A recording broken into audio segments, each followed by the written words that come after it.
Então, cara, eu saio pela perspectiva do Arsenal, do clube inglês, eu saio com a sensação dessa eliminatória que o Arsenal conseguiu ser menos agredido pelo Paris do que foram os outros times ingleses derrubados por esse PSG nessa Champions, porém sem em nenhum momento tocar na possibilidade real de chegar à decisão da Liga dos Campeões. Não houve nenhum momento de real sensação de que o Arsenal estava próximo de colocar um pé em Munique. Isso é muito ruim, né? Assim, não sofrer para um timaço, e daqui a pouco eu vou falar mais uma vez aqui no canal dessa versão do PSG, é uma qualidade. Mas para você ser finalista da Liga dos Campeões, você precisa de mais do que isso.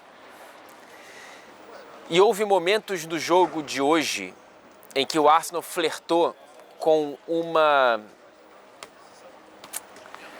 estagnação, talvez um pouco simbólica da sensação que essa temporada deixa em termos de nível de futebol.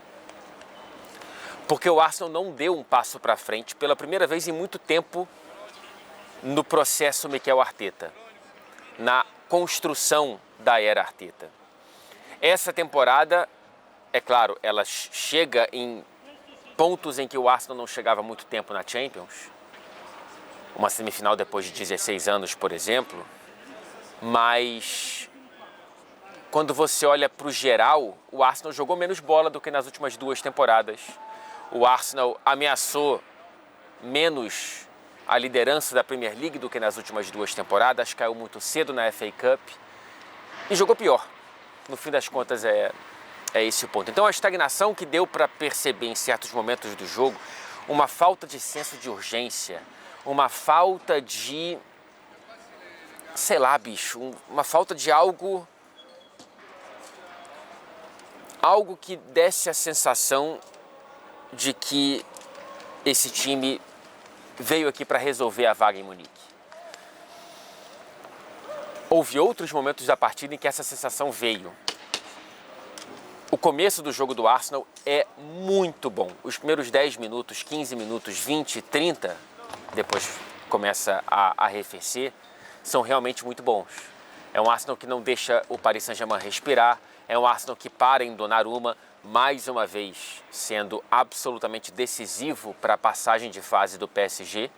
É um timaço que também depende do próprio goleiro ter atuações que às vezes encostam no milagre.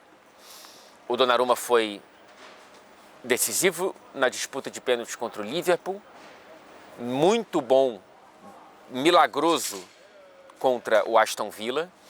E aqui contra o Arsenal ele chegou a ter tons de milagre também, né? Especialmente na defesa da patada do Odegaard, que quase desloca o ombro do Donnarumma no começo do jogo, nesses primeiros 10 minutos aí que eu falei. E no segundo tempo, numa finalização de fora da área do Saka. O Saka que faz o gol e que perde algo inacreditável. Era para ter incendiado o jogo de uma maneira que o Arsenal pouco procurou. Mas quando resolveu procurar no segundo tempo, quase achou. Ou quase ficou próximo de tentar achar. Eu ainda acho que há pecados cruciais aí de um Arsenal que tropeçou nos próprios cadarços para não celebrar aqui a primeira vaga de Champions em 19 anos, a segunda da própria história. Há peças que precisam ser criticadas, há outras que precisam ser trocadas, mas sinceramente, cara, se há uma mira que eu ajusto nesse momento de crítica, porque é necessário fazê-la, é para uma diretoria que deixou o Arteta afogar. Deixou o Arteta afogar-se, deixou o Arteta tentando boiar sem boias e se virando para conseguir sobreviver numa temporada em que ele perdeu vários jogadores por lesão e não contratou um centroavante, cara. Assim, O último centroavante que o Arsenal contratou e que pouco jogou de centroavante foi Gabriel Jesus. Olha quanto tempo tem isso, cara. O Arsenal tem jogado muito tempo com um centroavante improvisado. Tudo bem, se esse for o plano, ok. Mas está claro que não foi para essa temporada. O Havertz se machuca já com a necessidade de um centroavante e mesmo depois da lesão do Havertz não houve uma visita à janela de transferências. Eu espero que isso seja enfim corrigido para a próxima temporada. Mas eu acho que cada bola cruzada passando na pequena área rasteira ou aérea dessa eliminatória contra o PSG em Londres e em Paris, ela doeu no coração do torcedor do Arsenal que pensou, caramba, por que não tinha ali um homem-gol? E eu não falo para ter um Isaac não, tá? Eu sei que seria fantástico ter um centroavante top de linha. Mas, bicho, você contrata um tampão, contrata um cara pro grupo, vai em janeiro e visita e traz... Nem todo jogador precisa ser o melhor possível.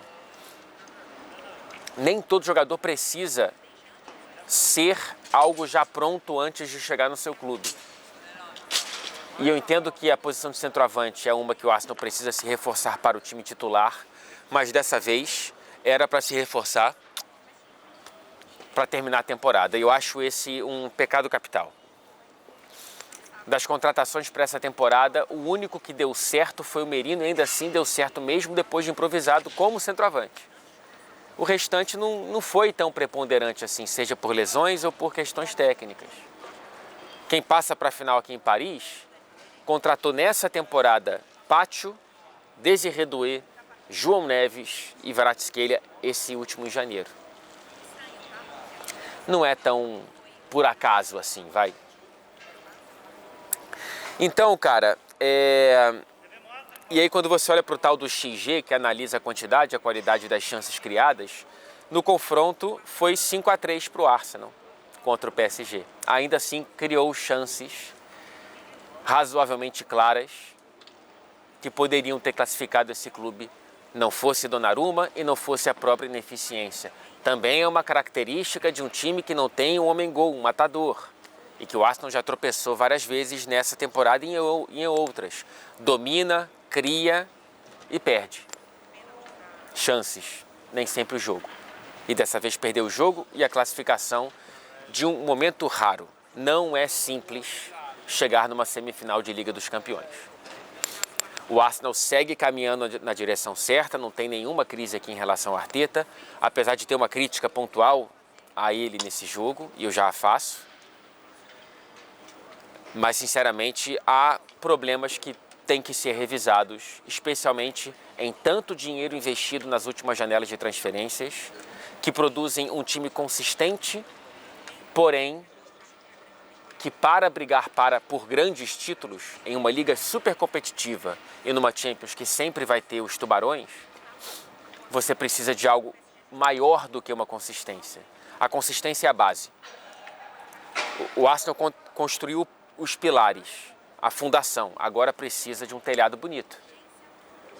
Precisa de uma grande janela para iluminar a sala, precisa de algo... Porque senão, cara, essa sensação do quase que mais uma vez fica como sabor de uma temporada do Arsenal, e no começo ela parece avanço, mas quando ela se repete ela parece estagnação. Repito, agora o Arsenal dá um passo para trás nessa temporada, apesar de ter dado um passo histórico na história recente do clube dentro da Liga dos Campeões. Hoje houve atuações ruins, houve atuações pontualmente ruins. O Lewis Skelly foi muito mal, eu adoro o Lewis Skelly, e é normal que o moleque de 18 anos vá mal numa semifinal de Liga dos Campeões, então essa página eu passo rápido. O Partey erra muito feio no gol do Hakimi, o Rice erra muito feio no golaço da patada do Fabian Ruiz, mas daqui a pouco eu falo do PSG.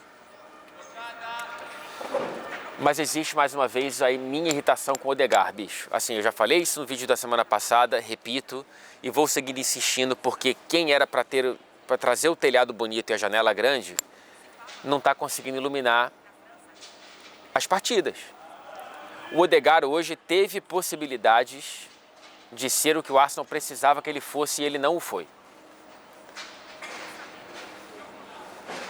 Não sei se é uma questão física pontual, voltou mal de lesão, vamos ver a próxima temporada, também não é caramba, rua, tira a faixa do braço dele, mas é uma pulga que fica atrás da minha orelha para entender se talvez daqui a pouco, depois de apagar os outros incêndios e tapar os outros buracos do elenco e do time titular, o Arsenal precisa começar a pensar em ter um meia de ligação, um novo camisa 10.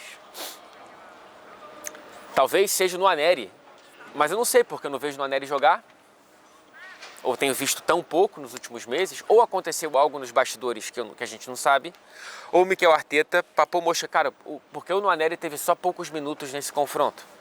O Arsenal precisando de gols desesperadamente, sem senso de urgência, precisando de criatividade, e o Nwaneri não sai do banco de reservas, cara.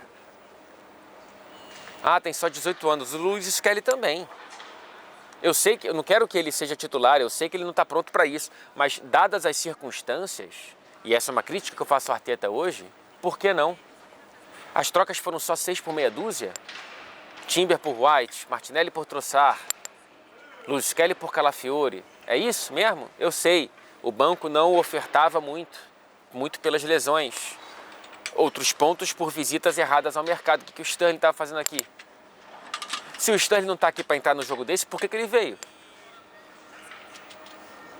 Não dá para acertar em todas as contratações, mas também acho que são observações justas de se fazer por aqui. O Arsenal está no caminho certo. Há correções a serem feitas, porque o próximo passo é muito difícil de ser dado. Os passos até aqui já foram muito trabalhosos. Tiraram o clube de um bueiro. Agora o Arsenal é uma figurinha carimbada na Liga dos Campeões, estará pela 3ª temporada consecutiva na próxima, depois de 6 anos de ausência, quartas de final, semifinal, 2ª colocação na Premier League 2 vezes seguidas, talvez uma 3ª, vamos ver o que acontece até o fim dessa Premier. São jogos difíceis contra Liverpool e Newcastle. Ainda tem esse requinte de crueldade, na semana em que é eliminado da Champions vai ter que fazer guarda de honra para o Liverpool na Premier League. Pois bem, antes de falar do Luiz Henrique, eu tenho um recado especial para você. Olha só, que tal aproveitar a brisa do outono que já se avizinha para aprimorar a qualidade e a versatilidade do seu vestuário? A dica de hoje da Insider é direta e reta. Vá lá no site da Insider e busque essa peça, a Tech T-Shirt Long Sleeve de manga longa. Eu tô com a Tech T-Shirt de manga curta e eu já sei muito bem que esse tecido é espetacular, cara. Ele cobre sem pesar. Ele te entrega diversas opções, por exemplo, para você ficar um pouco mais aliviado naquele friozinho de fim de tarde que começa a bater com o aproximar da belíssima estação do outono. E aqui, você que acompanha o meu canal, Fred Caldeira, você tem o cupom Caldeira para te dar descontos de até 15% no site da Insider, tá? Aproveita que as promoções têm tempo limitado e aproveita essa dica para você conseguir trazer um pouco mais de estilo, de conforto e de beleza estética para o seu vestiário nesse mês de outono que se aproxima. A Insider é uma apoiadora fundamental aqui do nosso canal, tá? Voltando do recado especial para você, gente, é muito bonito, sem querer ser purista aqui, tá? Mas é muito bonito que o PSG jogue tanta bola, compartilhe tanto carisma e tenha tanta beleza quando tira o foco do individual para o coletivo. Um coletivo que não apaga as individualidades, pelo contrário, um coletivo que as destaca. Olha o que fazem e fizeram nessa temporada Dembélé, Désiré Doué, Kvaratskhelia, Barcola, Nuno Mendes, Hakimi, Jon Snow. Eu tô seriamente abalado por João Neves. O que ele jogou aqui hoje, minha Nossa Senhora. Vitinha, Fabian Ruiz, Pátio, o ressurgimento do Marquinhos como um dos grandes zagueiros da temporada do futebol europeu. Ele ocupou esse posto por muito tempo, já tinha saído já há algum tempo, o que me preocupava, e ele volta a se recolocar como um zagueiraço da Europa nessa temporada. É um muito bom time de futebol com um muito bom treinador de futebol. O Luiz Henrique deu uma resposta muito bonita para Clara depois do jogo. Aliás, deixo aqui meus parabéns para Clara Albuquerque com 2 finalistas nessa Liga dos Campeões. Cobria os italianos até pouco tempo atrás e veio para o PSG. Parecia um fim de festa, fim de feira danado. Perdeu o Neymar, perdeu o Mbappé, perdeu o Messi e ganhou um finalista da Liga dos Campeões. Ele falou, o Luiz Henrique, que esse PSG tem muito mais a cara dele como treinador do que aquele Barça do MSN. A última final do Luiz Henrique foi 10 anos atrás. Então, esse é o time do Luiz Henrique. E esse é um time que conquistou meu coração e que jogou muita bola e que é um possível campeão da Champions muito merecedor. A final vai ser analisada em outro vídeo futuramente, não é papo para agora. Mas eu só quero dizer que na história da Champions foram 4 finais em Munique. Essa vai ser a 5ª. E foram 4 campeões inéditos. Forest em 79, Olympique de Marseille em 92, Borussia Dortmund em 97 e o Chelsea em 2012. O único possível campeão inédito, evidentemente, dessa final é o PSG. Veremos. Não sei se eu estarei na final. Espero que sim. Há outras possibilidades que não com os times que eu cubro, mas o senhor fazendeiro da Liga de Fazendeiros PSG fez o favor de eliminar, entre aspas, o Manchester City e eliminar de fato Liverpool, Aston Villa e agora o Arsenal. Se meus traumas vinham de Madrid, agora os meus traumas vêm de Paris. A luz até apagou.